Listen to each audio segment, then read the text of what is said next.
Good morning. Ngasi labor bonumit ko labor bonumit ki card ki mesa petang ying minera se labor bonumit number ahamba da ko number se 69 leire aduga kalada na angang gumba kai gumba da minus ne bibai ko adu manifestation gumba kai gumba ngasi dum to bibai ko haidi health ki oiro ai hoji ai manda sum nungai ta ba khota ba mam do release ta hon ba khotlan ba haras ne ko sana pam da ba pot mam oi tara ga di kamaina ke no to ga da ge khot ga da ge ha ba ge adu gi videos hana loina ma hap khram ne ko adu ha petang check to biro aduga ngasai gi lapo oi bani na koina chak thong ba kaida angang ma chu gi khamen sen mani khang de beetroot ni khang de mani khang de ko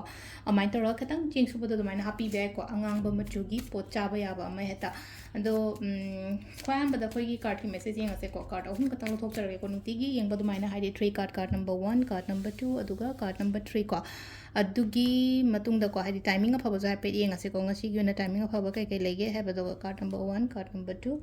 aduga card number 3 ko ahamba ani shuba ahum suba ko ahamba khan banga yenga se ko adi first card se problem sagi tholak po oina oi ko problem sagi tholak pa haira gadi hoji sum nungai ta ba khota ba ma'am ama leiri ba kholi ba ma'am se dagi tapna tholak pa dumaina oina oi bdo tapna tholak pa haira gadi healing ana hara sine ko healing natraga overcome tawraga tholak pa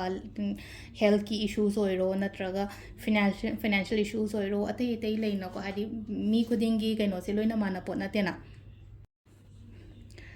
aduduna silai se leiriba kainodudagi haidi phagalakpa tholakpa amai toroga leire ko sisina koi gi ahamba gi leire ko ani shuba sena phai ko ngasi gi oina haragadi phaba an haragadi sum shorna ayu chanbi ba khotpi ba amai toro lei shorna chanbi ba dum leire aduga amana amuk leino ko pesang sai ke gi matang daga haragadi dum sel tum kari krase sugum se engonda phaba नत्रगा हाइडी कानाब खोप अदुमाइन तौरगा लाइको अनिसुब card की message इमुंग मनुंग चुगैसु दुम नुंगसी चानना लेब खोप अदुमाइन तौरगा लेरिको अनिसुब सिनको ahum subasina sidana amuk leina ko haidi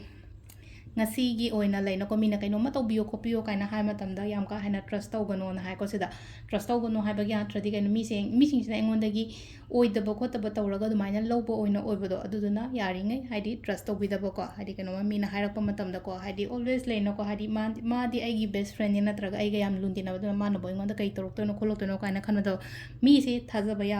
yada ba ma'am ama leina ko hajikan je phana thajaraga so bishwas hatpa so gumba su leibanina haidi loina mak trust tawgano hai bane ba da hai ko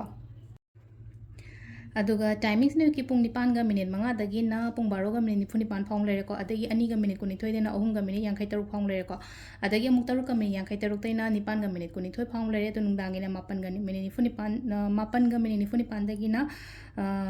nungdang ahing gi pung ani ga minute manga phang lere ko sisina khoi gi ngasi gi oina afaba timing ko adu sidal lere khoi gi daily card message se ko ma do new moon gi kaubidana manifestation gumba fazana tawbiyo ko haidi aina khaliba aina pamiba du mamam do ko thank you